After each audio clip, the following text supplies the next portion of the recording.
Барлықтарыңызға сәлем. Әр аптаның бейсенбі күндері жаңа видео күтіңіздер. Каналымызға міндетті түрде жазылып қойыңыздар. Адамның мінезі ойының түрінен, көңілінің күйінен, істеген ісінен білінеді. Білімді болуға оқу керек, бай болуға кәсіп керек, күшті болуға бірлік керек.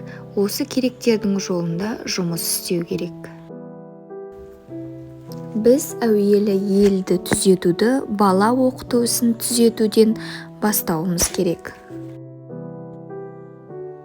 Жел кемесі болса да от кемені іздеген, атарбасы болса да отарбаны іздеген, енді көк кемесін іздеп жатыр. Осының бәрі де жақсыдан да жақсыны іздеу тарақи жол.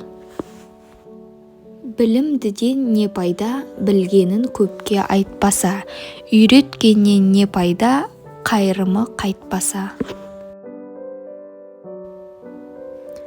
Жұртқа керегін білетіндер көп, істейтіндер аз. Білушілеріміз білгенімен қоймай, істеуге кіріссе екен. Білушілеріміз істеуші болса, оларды көріп, өзгелер де істер еді. Сөйтіп көсемдер көбейсе, ерушілер де көбейер еді. Адамға тіл, құлақ, қол қандай керек болса, бастауыш мектепте үйренетін білімдер де сондай керек. Осы заманда хат білмеген адамның күйі, тіл я құлағы, я қолы жоқ адамның күйімен бірдей. Мұнан былай хат білудің керектігі онан да аспақшы.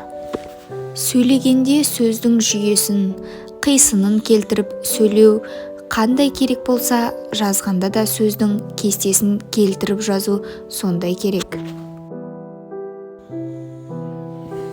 Балаларға көп үйретем деп, асығып, шала шарпы үйретуден, аз да болса анықтап, нық үйрету абзал. Сіздерге ұнады деген үміттеміз. Қолдап, лайк басып, комментарий жазып, өз пікіріңізді қалдыруды ұмытпаңыздар.